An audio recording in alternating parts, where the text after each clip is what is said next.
चलिए स्टार्ट करते हैं। आज जो आईएमसी कंपनी में एक बड़ा ड्रास्टिक परिवर्तन आया है, उस परिवर्तन की वजह से कई लोगों को बहुत सारी दिक्कतों का सामना करना पड़ रहा है।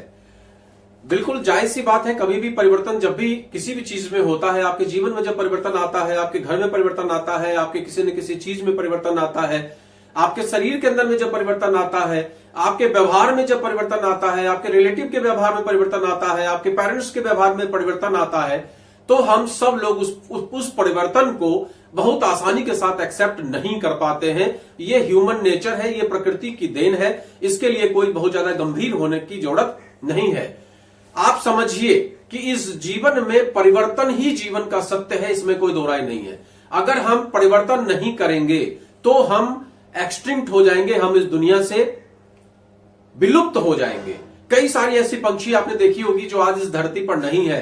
डायनासोर भी आज की डेट में इस धरती पर नहीं है, क्योंकि उसने अपने आप को एडप्ट नहीं किया इस वातावरण के साथ में। उसी तरीके से अगर कोई भी कंपनी प्रेजेंट टाइम के वातावरण के अनुसार, प्रेजेंट टाइम के सीन के अनुसार, प्रेजेंट टाइम की जरूरतों के अनुसार अपने आप को एडप्ट नहीं करती है, अपने आप को परिवर्तित नहीं करती है, तो बहुत सारी दिक्कतों का उसको सामना करना पड़ता है, साथ में उसके लोगों को भी उसका सामना करना पड़ता है। तो आज हम इसी बात को समझाने का प्रयास करेंगे कि आईएमसी कंपनी बार बार चेंज क्यों करती है। वाकई में बहुत दिक्कत होती है, इसमें कोई दो राय नहीं है। वाकई में बहुत दिक्कत होती है। जब कंपनी 30% से 15% इंसेंटिव देने लगी तो हमारी टीम के भी कई लोगों ने बड़ा विरोध किया और अल्टीमेटली आज की डेट में भी हम उनको समझा नहीं पाए और उन्होंने सिस्टम को छोड़ दिया। जब कंपनी ने 15% से 30% फिर से किया, उसके बाद भी कई लोगों ने इस सिस्टम को छोड़ दिया। हमारी टीम में भी कई लोग छोड़कर चले गए और आज भी उनसे पूछिए कि भाई कंपनी में जब कम हुआ तब तो बात समझ में आई, लेकिन जब बढ़ा तब आपने क्यों छोड़ दिया। उन्होंने बस एक टका सा जवाब दिया कि भाई कंपनी कब बढ़ा देती है, कब घटा देती है, मेरे पल्ले नहीं पड़ा, इसीलिए हम इस सिस्टम में काम नहीं करेंगे। अल्टीमेटली उन्होंने छोड़ दिया। कंपनी ने जब 20 लाख से 9 लाख का प्लान किया तब भी कई लोगों ने छोड़ दिया। कई बार कंपनी ने जब 9 लाख से 5 लाख का प्लान किया तब भी कई लोगों ने इसको क्विट कर दिया। यह परिवर्तन जीवन का सत्य है। जैसे कि कंपनी परिवर्तित हो रही है, कंपनी परिवर्तन कर रही है, उसी तरीके से हमारी टीम में भी, आपकी टीम में भी लोग आएंगे और लोग जाएंगे। उसकी बहुत ज्यादा परवाह हमको नहीं करनी चाहिए। अगर हमारे अंदर ताकत है तो हम नई टीम फिर से क्रिएट कर लेंगे, और अगर हमारे अंदर ताकत नहीं है तो हम भी क्विट कर जाएंगे। अपने जीवन में जैसे जी रहे थे वैसे जीना फिर से शुरू कर देंगे। तो इसमें कोई बहुत बड़ी बात नहीं हो जाती है, लेकिन इस बात को जरूर समझने की जरूरत है। एक छोटा सा एग्जांपल आपको हम बताना चाहते हैं कि जो लोग भी यूट्यूब क्रिएटर हैं या जो फेसबुक क्रिएटर हैं, आप अगर उनसे कभी चर्चा करेंगे, जो भी पैसा कमा रहे हो, केवल क्रिएट कर रहे हो, उनकी बात हम नहीं कर रहे हैं। अगर आप वैसे लोगों को जानते हैं जो आपको रेयरली मिलेंगे, आज की तारीख में भी ऐसा लगता है कि फेसबुक से बहुत सारे लोग पैसा कमा रहे हैं, यूट्यूब से बहुत सारे लोग पैसा कमा रहे हैं, लेकिन जब आप उनसे मिलेंगे तब आप देखेंगे कि ऐसे लोगों ने कितना स्ट्रगल किया है और कितना स्ट्रगल करने के बाद ये लोग आज की डेट में पैसा कमा रहे हैं। कितने स्ट्रगल के बाद ये लोग पैसा कमा रहे हैं आप देखेंगे। अगर किसी भी क्रिएटर से आप मिलेंगे, जैसे यूट्यूब की हम बात करें, तो हम स्टार्ट करते हैं यूट्यूब पे क्रिएशन करना। सबसे पहले तो बहुत सारी टेक्निक को सीखना पड़ता है, बहुत सारी चीजों को सीखना पड़ता है। सीखते सीखते सीखते सीखते सीखते हम आगे बढ़ते हैं, और जब हमारा 4000 घंटा कंप्लीट होता है, वो भी 1 साल के अंदर में, तब जाके यूट्यूब हमें मोनेटाइज करता है। अब सोचिए कि मोनेटाइज करने के लिए हमने कितने पापड़ बेले। अब आप उस पापड़ बेलने में काफी कुछ सीख जाते हैं, काफी कुछ। क्या क्या सीख जाते हैं? वीडियो बनाना सीख जाते हैं, वीडियो एडिटिंग करना सीख जाते हैं, डिस्क्रिप्शन लिखना सीख जाते हैं, टाइटल लिखना सीख जाते हैं, टैग्स लगाना सीख जाते हैं, थंबनेल बनाना सीख जाते हैं, वीडियो किस टॉपिक पे बनाया जाए ये सीख जाते हैं, करंट चीजों के ऊपर वीडियो ज्यादा रन करता है ये आप सीख जाते हैं। कुल मिला के उस 4000 घंटा करने के चक्कर में आपके इतने पेंडुलम हो जाते हैं, इतने घंटे आपके जाते हैं कि उसकी कोई सीमा नहीं है। लेकिन करते करते करते करते अगर हम लगे रहते हैं, अगर हमें लगन लग जाती है और हम लगातार प्रयास करते रहते हैं, तो एक दिन ऐसा भी आता है जब हमारा यूट्यूब चैनल मोनेटाइज हो जाता है। अब उसके बावजूद अगर मोनेटाइज हो गया तो उस पर एडवर्टीजमेंट आएगा कि नहीं आएगा, उसका भी तमाम क्राइटेरिया है। जरूरी नहीं कि आपने वीडियो डाला और एडवर्टीजमेंट आ ही गया। आपका वीडियो अच्छा होगा, लोग देखेंगे, व्यू बढ़ेगा, तभी उसके ऊपर वीडियो आएगा, वॉच टाइम बढ़ेगा तभी उसके ऊपर वीडियो आएगा।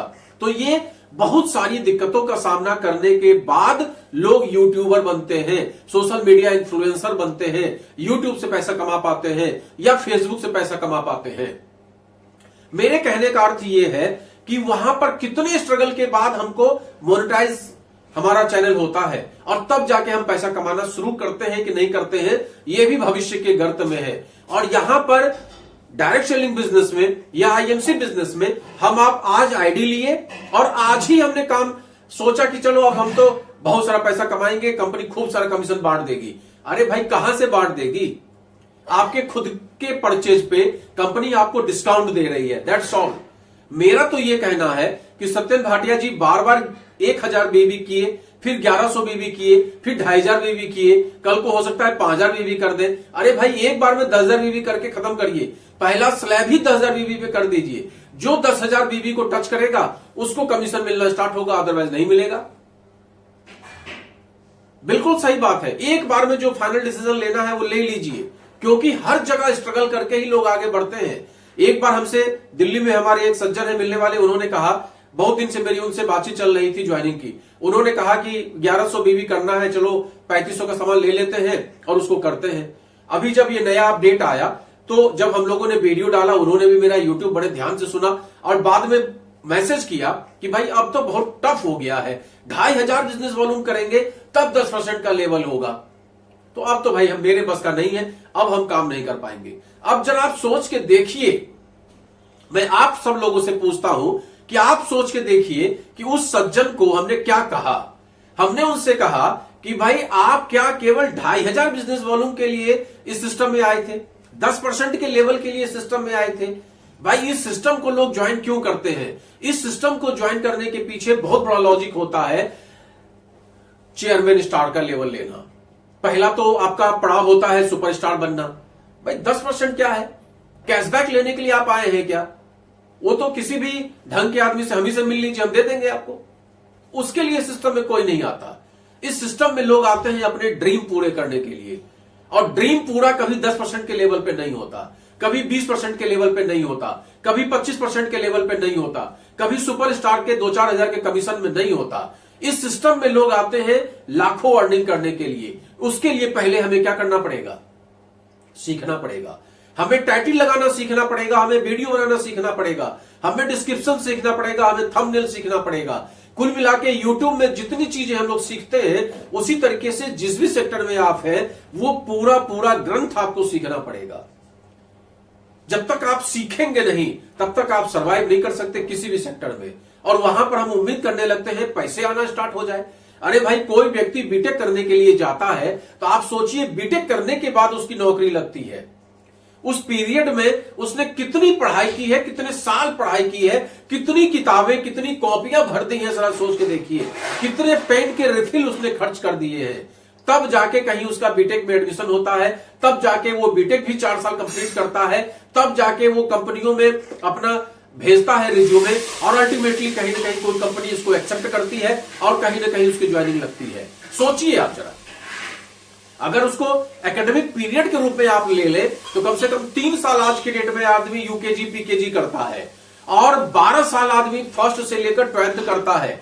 12-3 15, और 12th के बाद 1 साल उसको लग गया एंट्रेंस क्वालिफाई करने में, 15-1 16, और फिर 4 साल उसको लग गया बीटेक में, और कहीं बीटेक में नौकरी नहीं मिली, एमटेक करना पड़ा तो 2 साल और लग गया।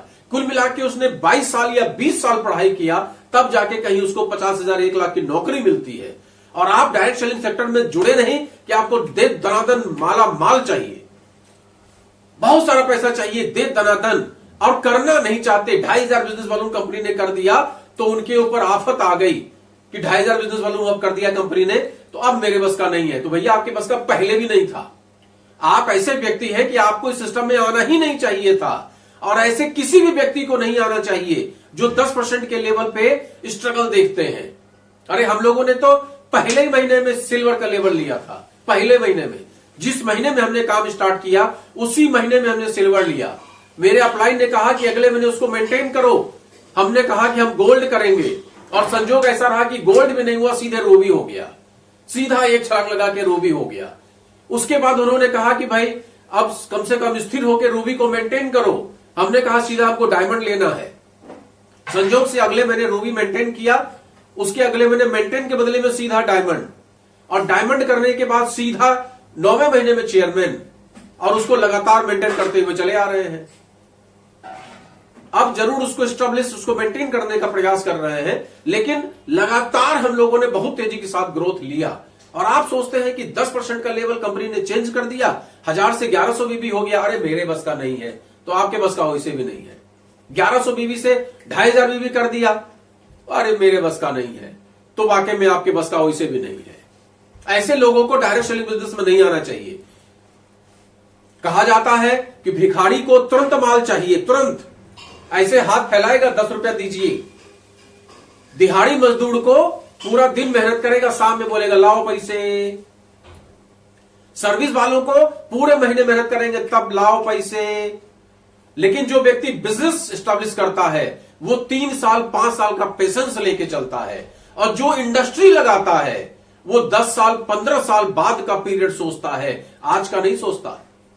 बड़ी लोग तारीफ करते हैं मुकेश अंबानी जी की, बहुत पैसा कमा लिया, जियो से एकदम छप्पड़ फट गया, लेकिन ये नहीं सोचते हैं कि उन्होंने जिस समय में, सोचिए कि सब कुछ फ्री कर दिया, सिम फ्री दे रहे हैं, डाटा फ्री दे रहे हैं, सुनते हैं कि कितने करोड़ के घाटे में चले गए थे, कितने करोड़ के घाटे में चले गए थे, जितना करोड़ हम बोल नहीं सकते हैं, उतने करोड़ के घाटे में वो बंदा चला गया। लेकिन जब कमाना स्टार्ट किया तो, क्योंकि उसने पहले अपना नेटवर्क मजबूत किया, उस घाटे की चिंता नहीं की। अल्टीमेटली आज के डेट में सबसे रईस के रूप में गिनती होती है। कोई भी आप बिजनेसमैन से बात कर लीजिए, 3 साल 5 साल का तो मिनिमम पीरियड लेके चलता है। कोई भी कपड़े की दुकान खोलता है, कोई भी परचून की दुकान खोलता है, कोई इस टाइप का काम भी करता है 10-20-50 लाख रुपया लगा के। वो भी अगर उससे आप पूछेंगे कि भाई प्रॉफिट हो रहा है क्या, बोले ना भाई अभी कहां हो रहा है, अभी तो लागत भी नहीं निकल पा रही है, अभी तो दिहाड़ी नहीं निकल पा रही है, अभी तो दिन भर हम बैठते हैं, कस्टमर आए तो बल्ले बल्ले, नहीं आए तो लोग नहीं भी आते हैं। अरे भाई 3 से 5 साल लग जाता है। वो आपको उल्टा समझाएगा। क्यों? क्योंकि बंदे ने 10-20-50 लाख रुपया, 1 करोड़ रुपया लगा दिया है। और इस सिस्टम में क्या होता है, हम लगाते तो कुछ है ही नहीं, तो बोलने में क्या जाता है। जवान तो बिल्कुल ऐसी है ना, बिल्कुल खट से लिखा मैसेज में, अरे आपकी कंपनी तो खाली प्लान ही चेंज करती है, आपकी कंपनी तो हर 6 महीने पे प्लान चेंज कर देती है। बोलने में क्या जाता है। किसी भी इंडस्ट्री वाले को अगर आप जानते हैं, उसे पूछिए कि इंडस्ट्री लगाने में कितनी मेहनत होती है, रॉ मटेरियल इकट्ठा करने में कितनी मेहनत होती है, उसको प्रॉफिट को लाने में कितना समय लगता है। हम लोग इकोनॉमिक्स में पढ़े, ब्रेक इवन पॉइंट आता है। ब्रेक इवन पॉइंट का मतलब होता है जहां पे आपका कॉस्ट और आपका प्रॉफिट बराबर आ जाता है। मतलब जहां से आपका नो प्रॉफिट नो लॉस। पहले आप क्या है, लॉस में है, क्योंकि आपने अगर बैंक से भी लोन लिया है तो उसका इंटरेस्ट जा रहा है, कहीं बाहर से लिया है तो उसका इंटरेस्ट जा रहा है, जो आप खर्चा कर रहे हैं वो एक्सपेंस जा रहा है, मजदूरी दे रहे हैं, रॉ मटेरियल इकट्ठा कर रहे हैं, प्रोडक्ट बनवा रहे हैं, और प्रोडक्ट भी आपका बिक रहा है नहीं बिक रहा है, बहुत सारी बातें होती हैं। धीमे धीमे फैक्ट्री रन करते करते करते एक समय ऐसा आ जाता है जब नो प्रॉफिट नो लॉस का धंधा होता है। पूरे साल में हमने मेहनत किया, लेकिन हमें लॉस तो हमारा कवर हो रहा है, प्रॉफिट तो नहीं हुआ भाई। That is called no profit no loss, break even point. अब उसके बाद वो कंपनी जो है फिर प्रॉफिट में जाती है। जब इतनी बड़ी सोच होती है तब कोई आदमी इंडस्ट्री लगाता है। भाई मेरे, इतना आसान नहीं है। किसी को भी 2 मिनट में जज कर लेना कि वो कंपनी ने प्लान चेंज कर दिया, कंपनी ने 2500 बिजनेस वालों पे 10% कर दिया, तो मेरे बस का नहीं है, तो प्रभु आपके बस का वैसे भी नहीं है। इस सिस्टम में वही लोग आए जिनके ड्रीम बड़े हैं, जो मेहनत कर सकते हैं, जिनके अंदर कुछ करने का जज्बा है, वही लोग इस सेक्टर में टिक सकते हैं। बाकी आने को तो सब आ जाते हैं, एंट्री ले लेते हैं, 200-400 का सामान भी ले लेते हैं और उसके बाद छोड़ के चले जाते हैं और फिर बोलते हैं डायरेक्ट सेलिंग बिजनेस में कुछ होता जाता नहीं है। अगर आपको भी ऐसा लगता है कि कंपनी ने गलत किया है तो आप स्वच्छंद हैं। मेरे अनुसार कंपनी को और भी स्ट्रिक्ट होना चाहिए और 10,000 बिजनेस वालों पे पहला लेवल होना चाहिए, 10% का लेवल या 20% करो, वो आपकी मर्जी है, उसमें हमें कुछ नहीं कहना। तो इस तरीके से परिवर्तन को स्वीकार करने की आदत डालिए। बिल्कुल सही बात है, जो परिवर्तन को स्वीकार करेगा वो सर्वाइव करेगा, जो परिवर्तन को स्वीकार नहीं करेगा वो क्विट करेगा, जो क्विट करेगा वो मार्केट में इधर उधर छिछियाया हुआ घूमेगा। बाकी उसकी मर्जी है, जिंदगी उसकी है, हम लोग उसमें कुछ नहीं कर सकते। नमस्कार।